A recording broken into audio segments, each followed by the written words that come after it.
Welcome to Horror in Detail. Are you ready to embark on a chilling journey into the realms of darkness? The mysterious and the bone-chilling world of horror stories. On this channel, we are dedicated to unraveling the most terrifying tales that will send shivers down your spine. First story. This story was shared by you/Thessalonian. There are two kinds of witches. I've met two witches. Both were real in some sense of the word. But then again, it's hard to tell what to categorize real as. The sad truth is, there is a community of people who would find my second story really quite offensive, but I wish there was another way to put it. There are really two kinds of witches. There are witches, people who revere different types of medicine, people who light fires, sing songs, hang little things in their houses, read books, praise gods both real and gods made up by imaginative 17th century men with too much time. They collect herbs, crystals, and all that. Then there are witches who don't. I met one kind at a fair in a small purple hut. Velvets and feathers, plastic coins, and ethnically appropriated incense attained by one older lady who tried her very best to live in a pre-Christian Europe by botching together a mongrel set of ideas: Norse, Celt, flavorless Orient, Roma, and Faustian indulgence. The sort of person who took offense to the suggestion of the removal of a public statue of a goat-headed, pentagram-wielding, treated man with wings caressing the tops of children's heads. She even had a small one perched at her table. As I said, each one of these things perfectly reasonable on their own, but when brought together in the tent created a vague shroud of confrontational and alternative chaos. She was a perfectly nice witch too. Tried to sell me things, gems and whatnot. I used to find them fascinating, but I confess I was rather short with her, and I looked over her things with some degree of disdain. I looked at her small statuette of Baphomet and picked it up, threatening to smash it on the ground. She looked quite outraged, and quite rightly, appeared very confused as to why I had reacted in such a strange and violent way when I had seemed fascinated or entranced by her world. What would you do if I broke this? Don't do that. I'd demand that you pay for it, and if you didn't, I'd call the police. Are you a witch or not? Curse me. Curse me now. She frowned. You people are all the same. You're infringing my religious rights. How dare you mock me? Now I was getting angry. I just asked you to curse me. If that's mockery, then what the hell are you? Pathetic. I put the statuette down. Poor little Baphomet didn't so much as wink his goat eye. She looked about ready to throw some exotic spices in my face. I could tell she wished she believed in curses, so she could throw one at me. But as a witch, of course, she was utterly powerless. Ishtar wasn't going to help her, nor would any long-dead but observably femininity-empowering goddess. I think the message she received was that I was a religious fundamentalist. This was not my intention. I very nearly had to resist the urge to dismantle the whole tent. I realized how that would look, especially in an environment such as the fair. Perhaps I would be accused by the mob. Quite ironic, really. Of course I regretted it when I was driving away. The truth is, I looked over her things with disdain, because I had already met another witch. The other kind. I had been younger, around 7 at the time. A good age, I guess. I was waiting outside my school to be picked up. I remember exactly what had happened that day. Exactly. One of my friends, Dan, had scared me while I was in the toilet. The water fountain in the front wasn't cold enough, so I went to the back one. We had to write recounts of what we had done on Saturday, and I pondered making up a funny story about the dog but then decided not to, because I felt bad about lying on the paper. I was waiting outside for my older brother to come and walk me home, and then a woman came up and spoke to me. She was really terrifically normal looking. Not pretty, not ugly, not old, not wearing any kind of hat. Hello, she said. She didn't smile. Her voice was funny. Normal, but just a little bit strange. She reminded me of when a parrot said hello. It caught you off guard with how lifelike it sounds, but still not near enough to fool you into thinking it was a person. But nevertheless, if you heard that hello in an empty house, I couldn't move. I wasn't scared, but I couldn't move and didn't know why. Then she stood up and walked away, and my body got up and followed her.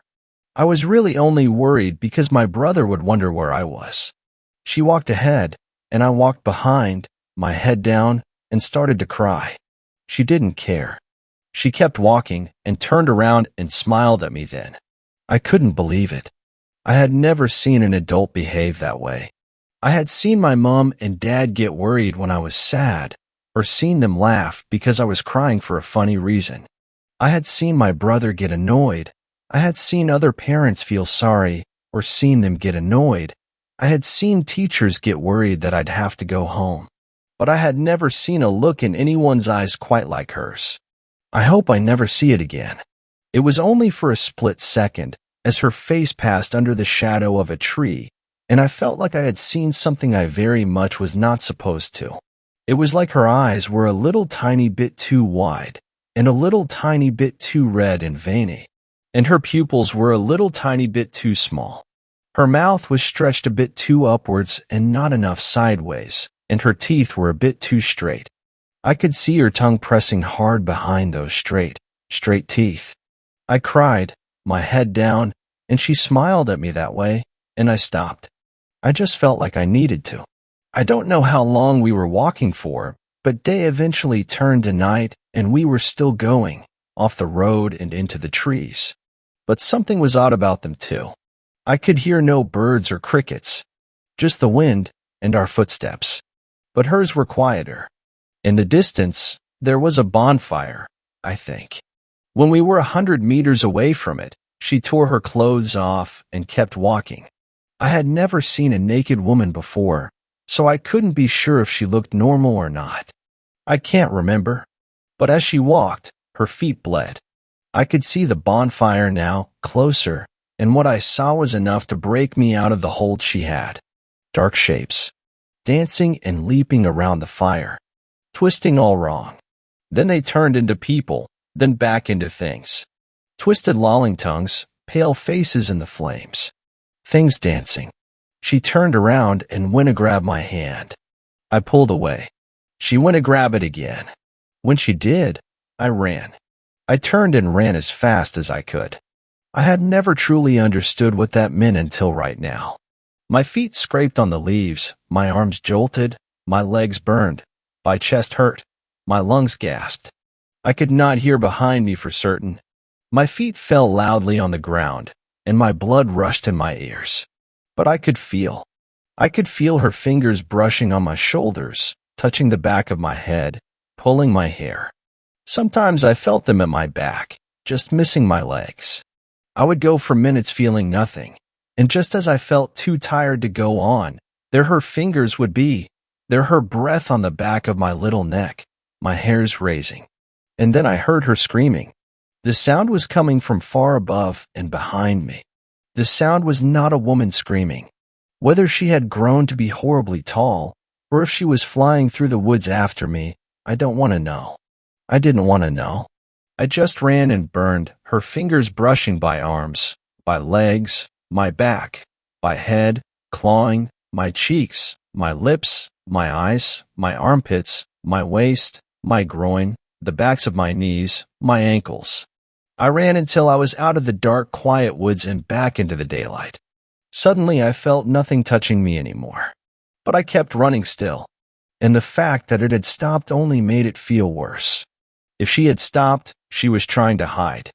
If she was trying to hide, it wasn't some invisible force, it was real. And if what I had felt had been real, and she had hid it from the daylight, then what in God's name had she looked like? I ran until everything on me was so painful I no longer cared. I didn't want to look behind, because I remembered this thing my mom always used to say to scare me, and I knew that if I looked around now, I would always remember the two things together. It was one of those times when a phrase repeats and repeats in your head, and you don't know why. Like one who, on a lonely road, doth walk in fear and dread, and, having once turned round, walks on, and turns no more his head, because he knows a frightful fiend doth close behind him tread. I turned around the street corner. Only then did I look behind. I looked forward, then behind, then forward, then behind, watching the corner, always waiting, always expecting to see something. Eventually I did. A cat walked around the corner and stopped, staring at me. I didn't freeze this time. I kept walking, kept staring. The cat didn't move. And then it started walking towards me like a normal cat. And for a moment I thought that was all it was. An ordinary cat. It lifted its paw and started licking it innocently enough. But I ran anyway. I ran until the cat was out of sight. Because just for the tiniest moment, the cat had human hands, with long spindly fingers spidering on the bricks of the pavement. Second story. This story was shared by you/veteran64. Strange creature spotted and pursued during a bonfire. Background: last week at my friend's farm, northern Illinois. It's a large plot with a forest to the north. Our bonfire was near his barn, about 100 feet from the woods, with crops to the west and south. 12 of us at the bonfire. We're all around 15 years old and 5 of us, myself included, on a FOID card, required to posse or purchase firearms. Story: the bonfire is going as planned, and at around 10 p.m. we light it up. All of us are chatting and having fun when one of my friends stops everyone. That friend was sitting near the crops. Listen. Everyone shuts up, and we hear a really strange noise coming from the field. It's nearly impossible to describe perfectly, but it was a really deep hissing noise. Like if a large dog could hiss, it'd sound like that creature. My friend, who we'll call T, shines a flashlight toward there. From that distance, the light was hazy, but we saw a figure about 30 feet away from the fire. It was on all fours, about 5 feet long. It had large, powerful-looking hind legs coupled with feet that had claws, small but they looked lethal. But its front legs were long and stringy, with much more menacing claws. It was covered with fur, and its head was dog-like with large canines visible. The creature's eyes were deep blue and reflected the light. The party right now is struggling to comprehend what's happening. Most of us are just staring at the creature, which in turn is staring back at us. This continued for at least a minute until T comes to his senses. I'm gonna sneak back to the house and grab my guns, yell if that thing does anything weird. T leaves and the creature watches, its eyes following T as he enters the house. At this point we have 3 flashlights on it, and it's perfectly visible to us. 2 minutes later the door opens and T comes out with 2.22s and a 9mm. The creature sees T and gets on its hind legs.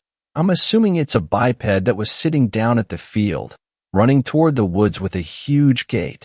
Now the thing looks at least 6 foot tall. T hands me the 9mm and hands my other friend, the second .22. The creature's 20 feet out from the forest, and T shoots at it, missing. R stays at the fire while me and T go after it, only now I realize how stupid we are. The thing's at the foot of the forest, and it climbs up a tree. We both stop and fire a few more shots into the trees. We walk back, and everyone decided to call their parents and finish it up early. Our excuse was a small downpour had started, and we had to finish early. No one's talking about it, and we're not planning on telling our parents. T's parents led 2 more hunting trips with bows and arrows due to the strict gun laws, but we didn't find anything. The tracks it left were washed away during a harsh storm. So 2 questions. What the hell did we see, and has anyone else seen it? Also, I typed this on a phone, so excuse some grammar issues that may arise. I'll edit it when I get access to a computer. Third story. This story was shared by you/sleepingguy5. Stay out of the Ozarks. I've been a biologist ever since I was 22 years old. I grew up on a farm in rural Illinois, so nature has never been a stranger to me. Playing in the woods was how I entertained myself growing up. Spending all my time in a forest as a child, people expect me to have stories about Bigfoot, or strange noises, or finding some weird shrine out in the middle of the woods. But no. The weirdest thing I ever encountered was a bobcat screeching. It sounds just like a woman's dying scream. And yes, To everyone who's ever claimed to hear a skinwalker or go man screeching in the woods at night, I promise you, it was just a bobcat. The truth is often mundane and disappointing. You'd think this would mean I'd have gotten bored of the woods, but I never really lost my love for them. Nature is boring. That's why I like it. You know what to expect. That's why, after college, I decided to make studying nature my full-time career. I'm a biologist for the Sierra Club, specialized in the ecosystems of Midwestern America: fish, birds, deer, elk, bear, wolves, the like. I've spent weeks in fire towers, cabins, campsites, always miles away from civilization. I'm usually gathering data on local wildlife, measuring for pollutants, determining whether the ecosystem is stable or if anything threatens it. The work is not glamorous, but I enjoy it. And nature had still never surprised me. Until my last assignment. I was designated to be stationed, alone, in a cabin in the Ozarks. The assignment was supposed to last 3 weeks in May. The Sierra Club was alerted to a steady decline in the local elk population over the last decade. Nothing drastic, but enough to raise concern. My job was to take census of the wildlife, measure for pollutants, the usual. These are my diary entries for my assignment, starting with my first night. I arrived in the evening in early May. Nothing was amiss the first 2 nights. It seemed an assignment like any other. The sounds of the forest were exactly what you'd expect: crickets, an owl's hoot, and the occasional elk call. I was sent here in May because that's their mating season. The elk are out and about looking for dates, and that makes them easy to count. Elk mating is pretty straightforward. The female lets out a call and waits for a male to find her. Usually it's first come, first served, if you catch my drift. If only, right? It was clear that love was in the air, and for all the calling, you'd think I would start seeing elk. But by the second day, I still hadn't spotted a single one. The third night, I was lying awake in bed, uneasy.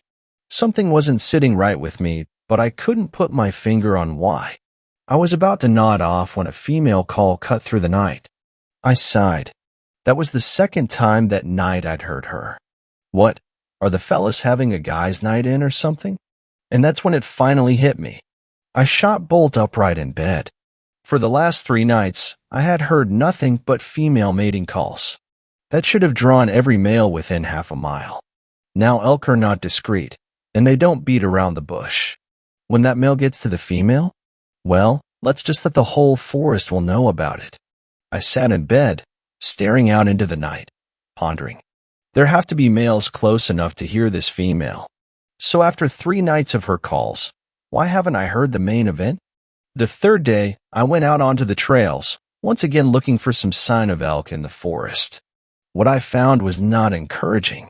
About a quarter mile from my cabin, I was trekking down the trail when I noticed something 30 feet into the woods. A large, brown, fuzzy mass lying in the brush. I smiled. An elk taking a midday nap? I took out my binoculars to get a closer look. It was an elk all right. But my smile dropped when I realized that the brown, fuzzy mass was completely still. I carry a hunting rifle with me for safety. I readied it and approached the elk carefully. It looked fine from where I was standing.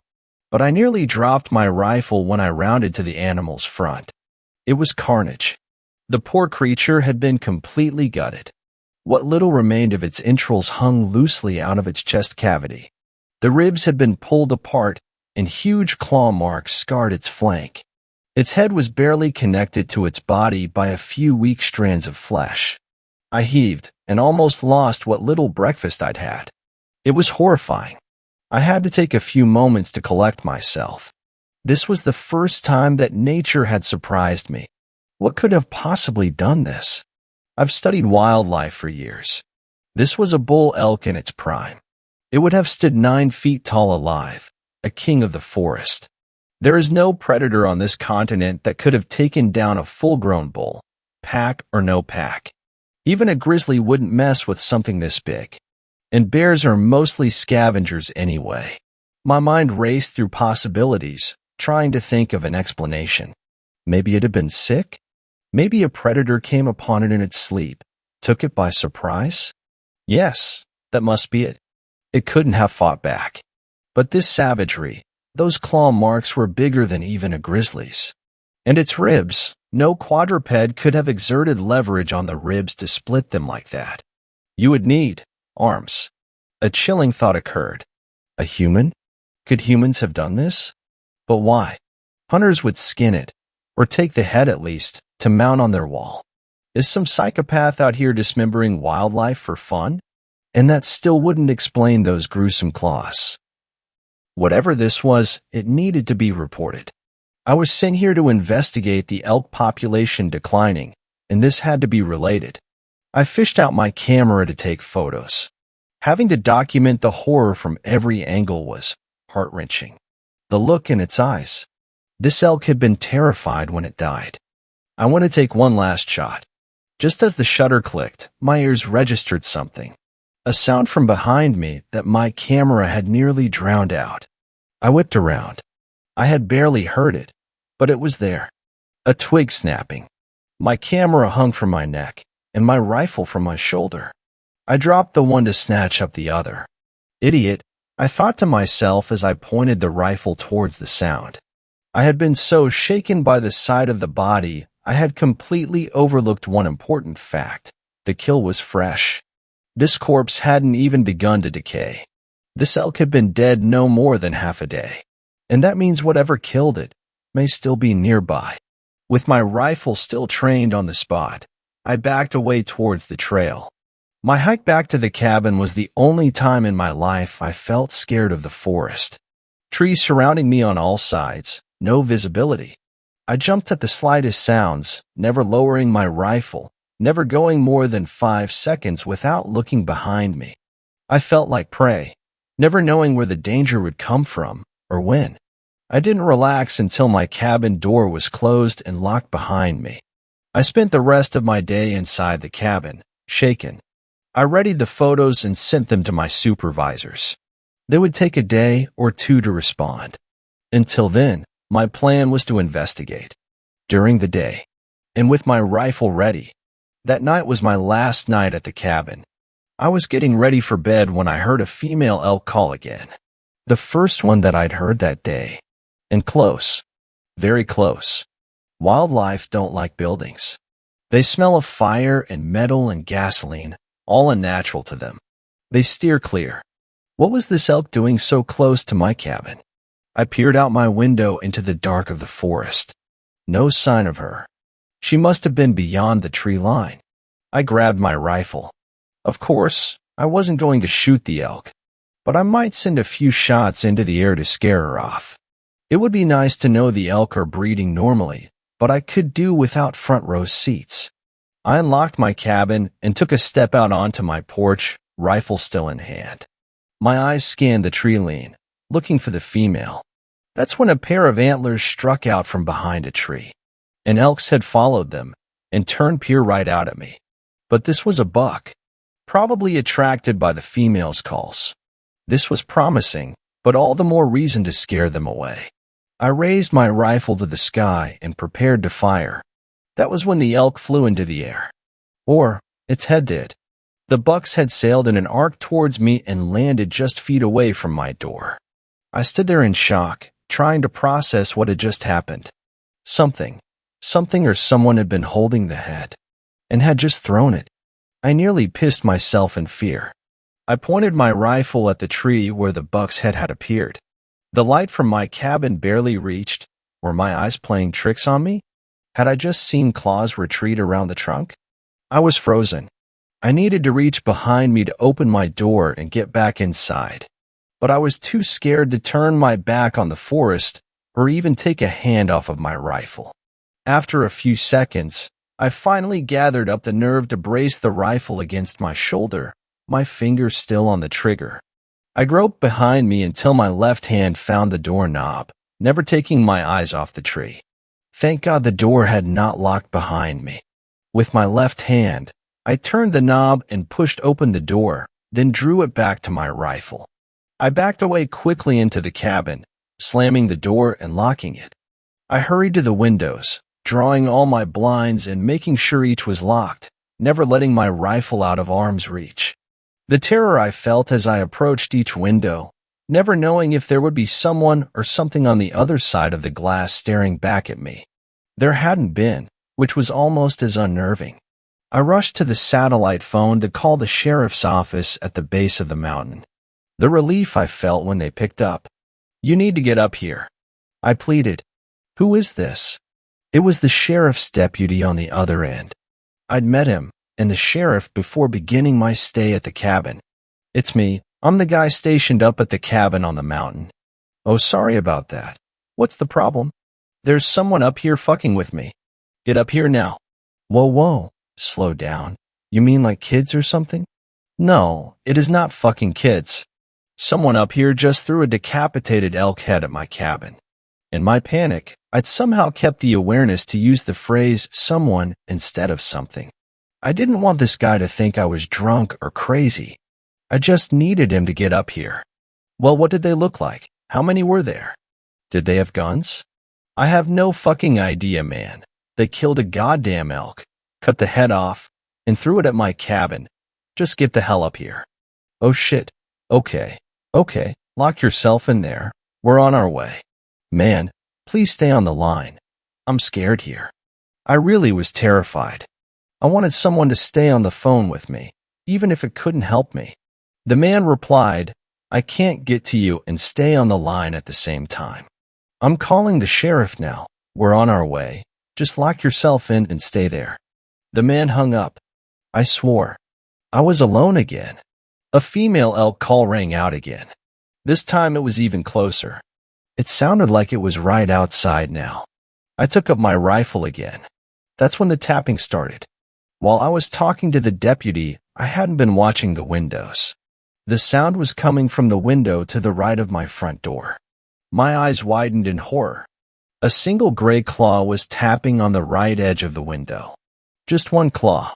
Whatever it was attached to wanted to stay out of sight. The claw stopped tapping. Instead, it drew itself along the window and out of my sight, leaving a long, ugly scratch. The sound was horrible, but it didn't stop when it left the window. I could still hear it, dragging along the wooden walls of my cabin. The creature was scratching through solid wood. Could it break through my windows? Why didn't it? My knees shook. I tracked the sound of the scratching with my rifle. My mind raced. Could this thing get in? How long until the sheriff showed up? I was high up on the mountain. The drive up here took 45 minutes. Even if they hurried, it might be a half hour. Even if they did get here, could they stop this thing? Should I make a run for my truck? No. Whatever that thing was, it could get to me before I got the truck up and running. Something nagged at the back of my head, but I could barely think. The scratching was louder and louder. Whatever this thing was, it had torn a bull elk to shreds. How could I stop it? The bull, that's when I realized it. The head.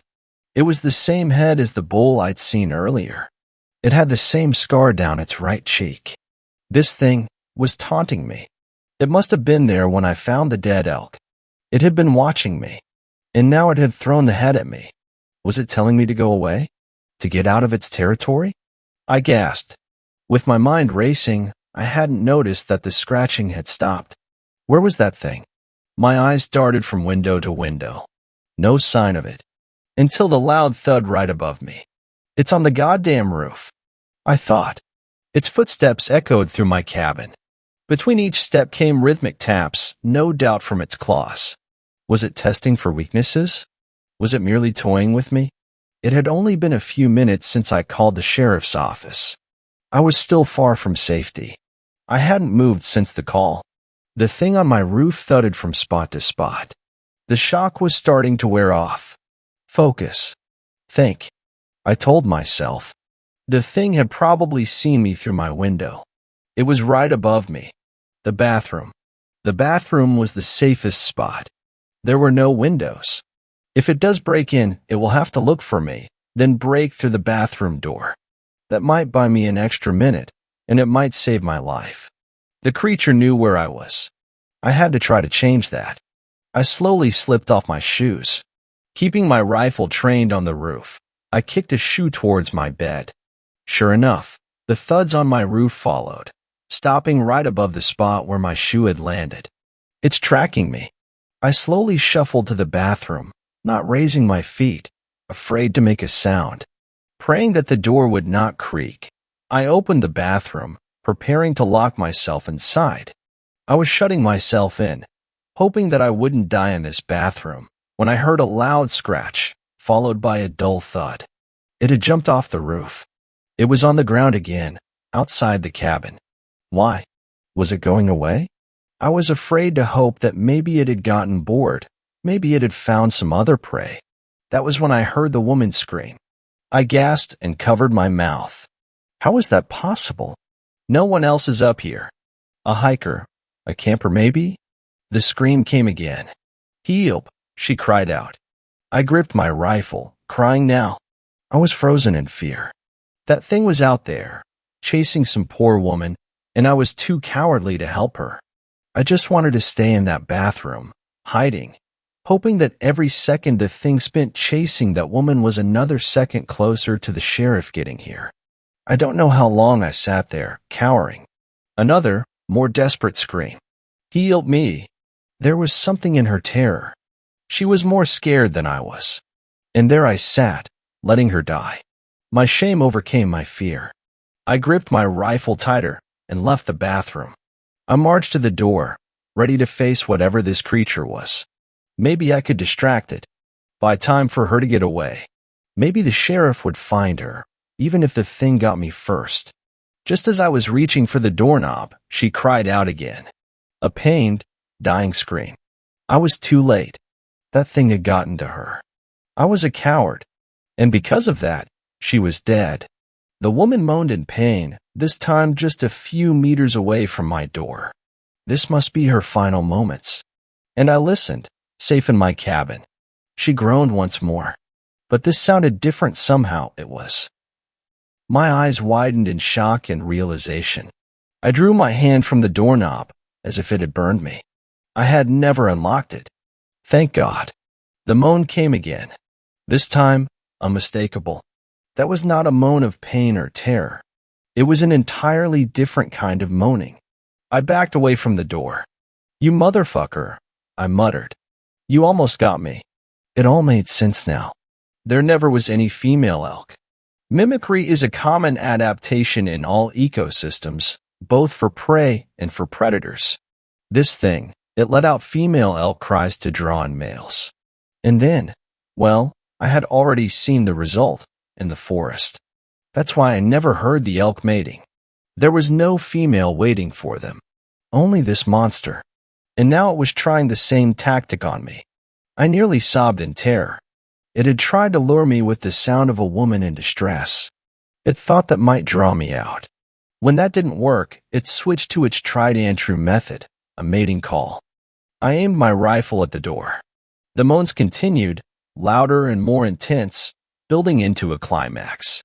I was nauseous at the thought of whatever it was out there, squatting in the dark, mouth agape, emitting this perversion of a woman's voice, trying to draw me out into the dark and rip me apart just like that elk. I stood with my rifle trained at the door, not moving.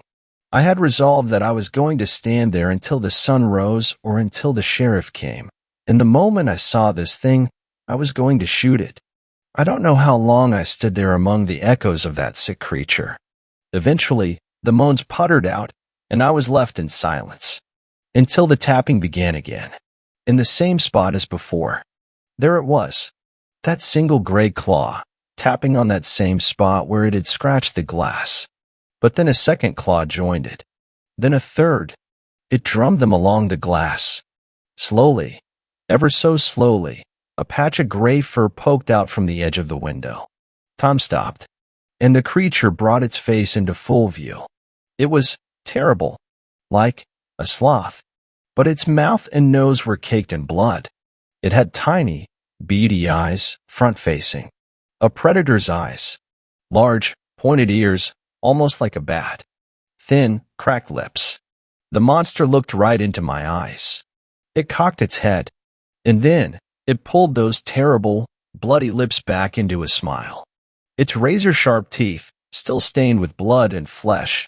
I'll never forget them. It pointed that hideous grin at me as it drummed those claws on my window. Shoot, shoot, shoot, I told myself. But I was frozen. This thing was going to kill me. Light poured through the front window. The monster disappeared out of sight. The sheriff and deputy had arrived in their truck. The two of them sauntered up to my porch and knocked. I had to shake myself out of my stupor and open the door. Both of them backed off and drew their weapons at me, screaming at me to put the gun down. I was still in shock. I think the only thing that kept them from shooting me was the terrified look in my eyes. They asked me what the hell was going on. I could barely speak. I just kept frantically repeating that they needed to get inside, that it was still out there. They eventually told me to come with them down to the sheriff's station. At first, I refused to leave the cabin. They sort of half-dragged, half-walked me to the truck. They said I was like an owl the whole ride down, my head on a swivel, always scanning the tree line for it. I must have fallen asleep after I got to the station. I woke up the next morning in a cell. I was confused and disoriented. I nearly wept from fear when I finally remembered everything I had been through the night before. The sheriff and deputy sat me down in a room and asked me what the hell happened that night. I was silent at first. I didn't know what to tell them. If I told the truth, they'd think I was crazy. They asked me about the elk's head that I'd told them about during the call. It was gone when they got there. Just a bloody stain on the ground where it had been lying. I made up a story. Said that some kids were prowling around my cabin, making noises, trying to scare me. I called the sheriff's office because I thought I saw one of them with a gun. The sheriff only made me go over the story once. He seemed satisfied. He took me back up there the next day to collect my stuff. In broad daylight, of course. Sure enough, there were deep scratch marks along the side of the cabin. The sheriff didn't look at me. Kids, he said. We collected my things quickly and hurried back down the mountain. I reported to my supervisors that it was probably overhunting causing the population decline. They would never believe the truth. The sheriff saw me off while I was waiting for the bus to take me back home. He shook my hand and drew me in for one of the manly half-hugs. He gripped my shoulder. Don't come back, he whispered. I gave him a confused look. He stared me right in the eyes. It knows you now, has your scent, seen your face, heard your voice. You got away once. It won't happen again. So don't ever come back. That was years ago. I burned the clothes that I had worn that trip, so there's no way they'd end up near the Ozarks again. Never been back anywhere near the Ozarks. And anyone who's ever asked me, I always tell them to steer clear. I've spent so much time trying to forget what I saw that night. But that face, I remember every detail. It's kept me up so many nights with so many questions. What the hell was it? Some freak of nature? A mutant that somehow survived past infancy? Something supernatural? An alien? Those ears, perfectly crafted to detect minute sounds, just like a bat. That explains its mimicry. It grew up in that forest, hearing the elk calls. After a while, it learned to copy them. I've spent so many nights asking myself, how did it know a woman's voice? I dread to ponder the answer. When sleep finally comes, I have nightmares. Nightmares about campers sitting around their fire, when all of a sudden they hear a voice calling out to them from the woods, crying for help. The voice in my nightmares, calling them into the darkness of the trees, away from the safety of their fire. The voice, my voice. Fourth story. This story was shared by you/rogue hero.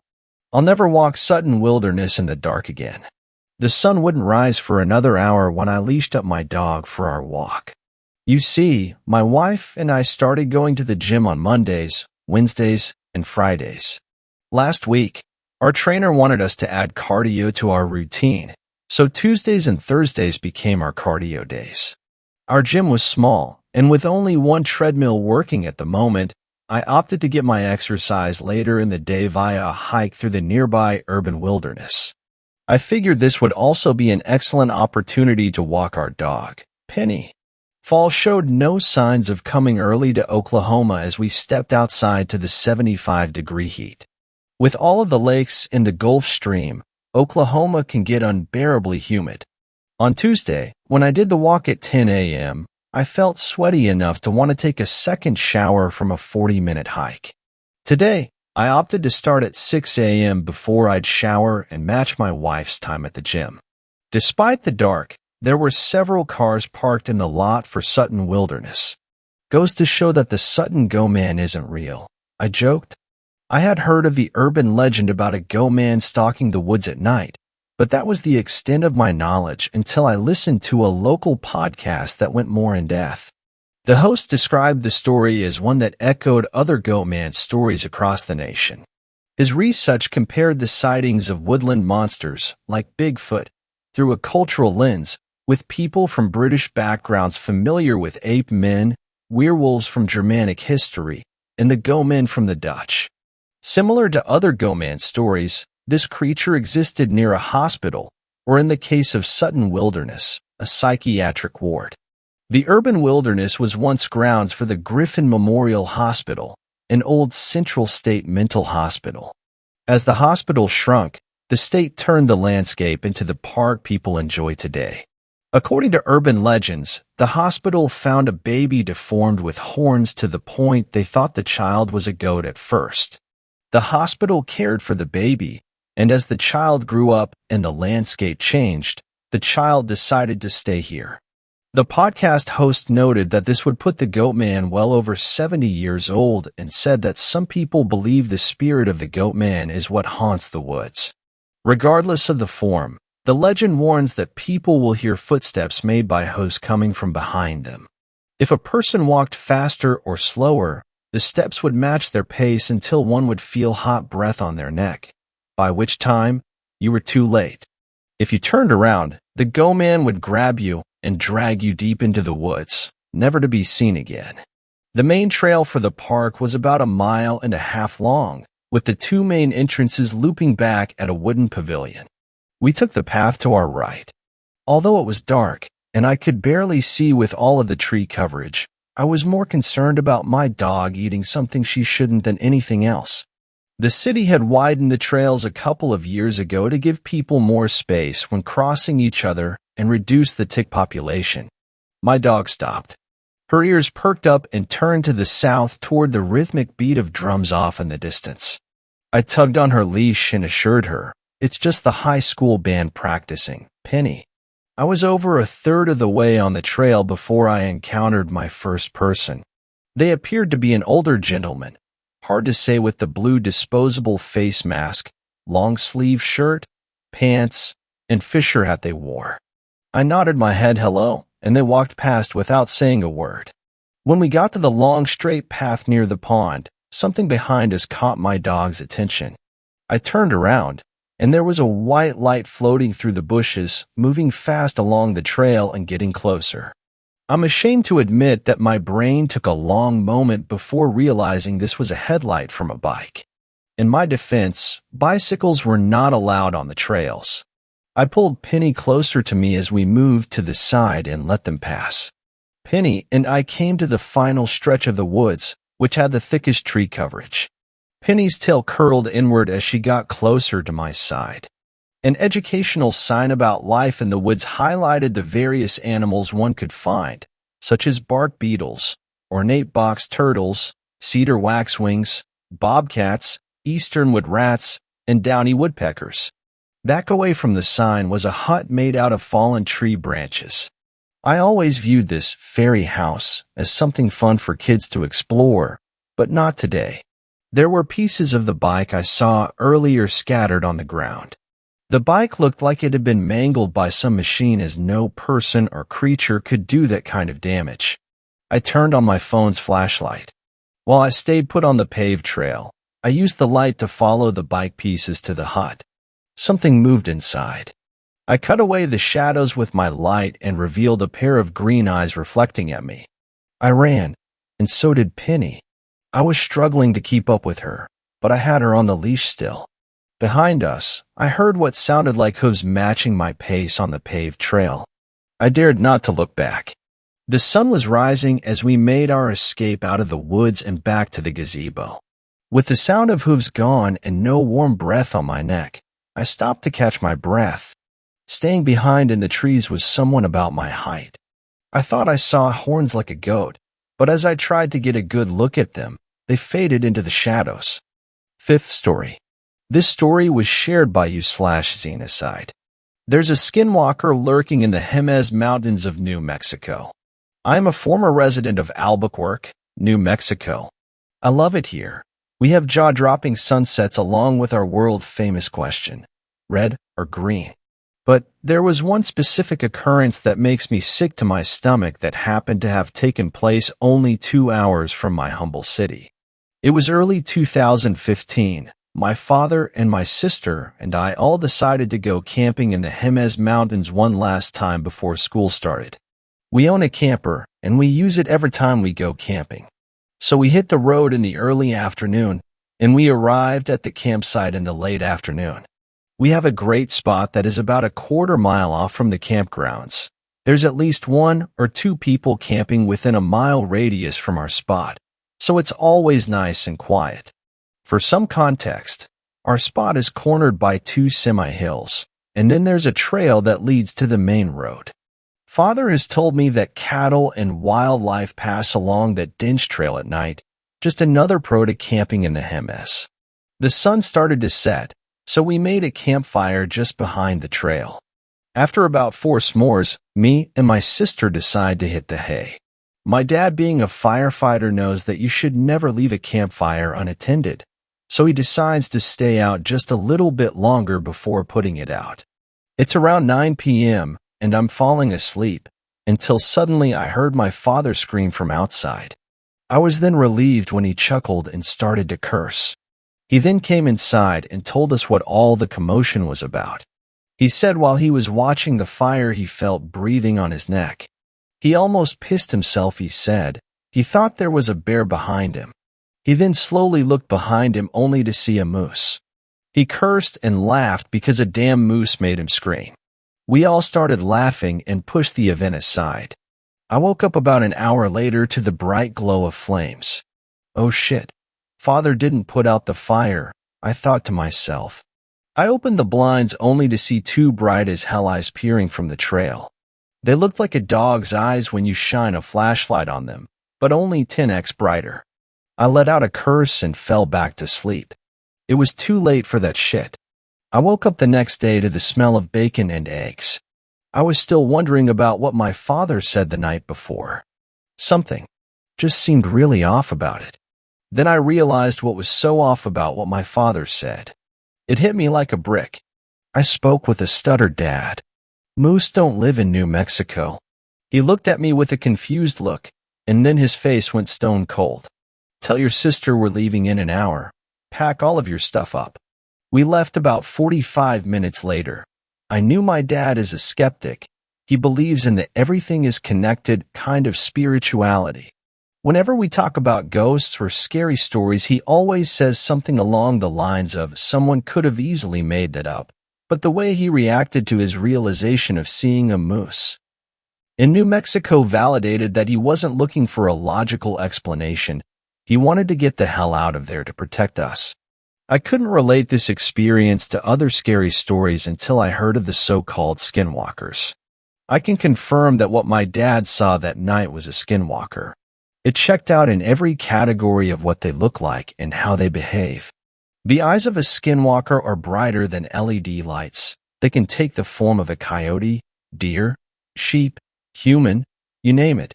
Now, of course, the logical explanation was that he saw an elk, not a moose. But when I pushed my dad to tell about what he saw, he swears to God that he saw a moose, because moose have elongated snouts that most elks lack. I needed to get this weight off of my chest, so if anybody can relate or develop a logical explanation for what me and my father saw, I am open to what you guys have to offer. And yes, we have gone back almost 7 times for the past 2 years, and we never saw it again. 6th story. Skinwalker took my cousin. When something like this happens, it happens out of absolutely nowhere with no warning. It's not some horror movie or story where you know something is about to happen. I'm going to describe what I felt and what I saw. I've been looking for somewhere to share this, and hopefully, someone can tell me what happened. I had never heard of Reddit or skinwalkers or anything before this happened. I wish I could say something cliche like I was on Skinwalker Ranch or my grandma is a Navajo or some shit like that, but I can't. I had never heard of the Navajo Indians or skinwalkers or anything, and I sure as hell didn't believe anything like that existed or even gave a fuck about it. I am 16 years old, and this happened this summer, June 9th, 2018. I grew up in the suburbs near Atlanta, so I had a completely normal life until this happened. I was off of school and my dad went up to Denver to visit my uncle and aunt and my cousin. I have no other cousins my age except for this one, so we were pretty close and kept in touch often. His name is Charlie, but we share the same last name cause his dad is my dad's brother, so I won't use our last name. Charlie was pretty big on mountain biking, so he wanted to take me to some mountain biking trails in Apex Park. The trails are not far away from civilization at all, and we weren't even going to spend the night there. We went down a few trails, everything was fine, and we passed some people, so we weren't alone. Absolutely nothing sketchy went down. It was hard to keep up with him, but he slowed down for me, and we had fun. It was around 6 p.m., and we were heading back to where we parked. Charlie was 18, so we drove ourselves. This is the part where everything goes to hell. We are riding back. Charlie is maybe 20 feet ahead of me. Then the smell hit me. God, the smell. It was disgusting. At first, I thought maybe we passed a dead animal or something. It was more metallic though, and it was very heavy in the air. Charlie stops but doesn't get off his bike. I slow down and stop next to him. He looks at me with a disgusted face. Do you smell that? What the fuck? The smell started to get stronger. It was so strong that I felt like gagging. Looking back, I wish that I had felt something watching us, or at least any indication that something was not right so that we could have left or found somebody. I guess Charlie had heard stories about these things cause I saw his face change from disgust to absolute fucking terror as the realization hit him. In less than 1 second from him saying that something went by so fast and tore him off that bike. I did not see it because I could barely process what the absolute fuck was going on. I was still on my bike staring at the place he just was. Chills flooded my body so fast that my vision went black even though my eyes were open. Then the adrenaline hit me. My brain pounding, but I had no thoughts. I didn't scream. Then I fucking looked up. It was right there. So fucking close to me. It looked down at me because it was huge, maybe a couple feet taller than me. I wish I could tell you I didn't get a good look, but it's always crystal clear in my memory. It was like a wolf, but standing upright like a person. Its fur was matted and greasy and fucking disgusting. But that wasn't what I was looking at. It had Charlie's face, smiling at me. The closest thing I can describe my reaction to is when the people in Bird Box see the monsters. God, I am crying writing this right now. The smile was pure evil but indescribable. Its mouth was way too big, and it was literally smiling from ear to ear. Then the eyes. Oh God, the eyes. They were pure black but not glossy. Like the black that absorbs 99% of light. At first, I couldn't even tell if he had eyes, but they were blacker than empty, if that makes sense. It is very hard to describe this.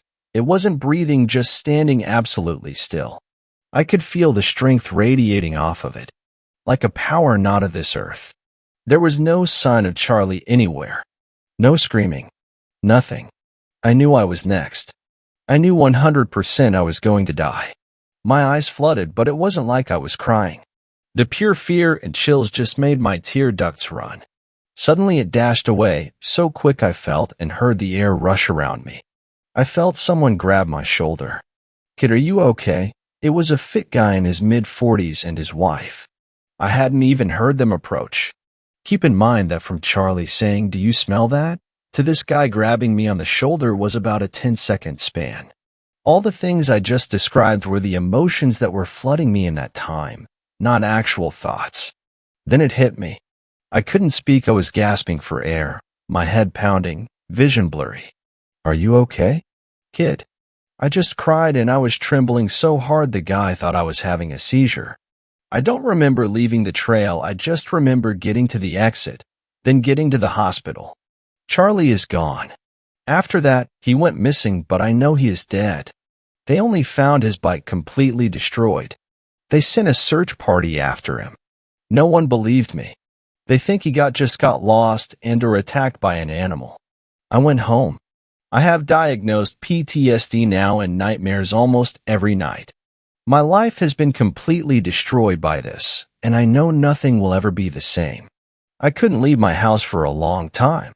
The days after that I spent researching what that thing was, and the closest thing I guess would be a skinwalker. It's nice to know I'm not the only one and people on this site can actually believe each other. Everyone thinks I am crazy. 7th story. The day the Chupacabra was born. It is not common knowledge that the myth of the Chupacabra began in Puerto Rico and not Mexico, as the myth was popularized by the country of Central America. I never myself knew this until I searched online and found out the truth. Considering my grandparents lived during the time the first recorded incident happened, I decided to ask them if they recalled any news surrounding it at the time. My grandma unfortunately didn't live in Puerto Rico when it happened, and even if she did, she mostly forgets about a lot of things of her past. Don't worry, she has always been like that. My grandpa, on the other hand, looked at me with a serious face and then spaced out at another direction, like if he suddenly remembered something deep in his very old memories. He said, "Cojones, hace tiempo que no me acordaba," which meant it was a very long time since he recalled those memories, but he gladly accepted. This will be a rough translation of what he said. I remember it was in 1995. I didn't live in Canavanas, but an old long-gone friend of mine did. He was a farmer, like many of our parents before us. He always spent his days checking his livestock of fruits and attending his animals, like sheep and chickens. Like any farmer, he cared deeply about raising his animals with care, as in many times they served for putting food on the table, as were the customs. It was in the morning when, after getting dressed and walking out of his home, he saw that his animals were almost all dead except a chicken, who was hidden behind a pile of construction items inside his little shed. All of them had 2 holes on their necks and a large hole on their buttocks. It seemed like something had sucked the blood dry from the necks and then were carved from their backs in order to dry them even more. He wasn't the only one. Almost every animal in his little town had been killed just the same. It became such a spread concern that authorities were getting involved. The town folk were addressed and told that there is no danger, as in this could be just a wild animal. My friend thought they were all just a bunch of liars and decided that he would keep an eye out on any movement or sounds near his home. A couple of days passed, and a sound woke him up in the middle of the night. He knew that sound. It was the sound of a trap he had placed with pieces of raw, uncooked pig meat which was filled with blood. He quickly grabbed his machete and ran through the back door. He saw how a figure ran through the woods, away from my friend. He checked the trap, and it seemed that the animal was cut with a sharp part of the metal trap.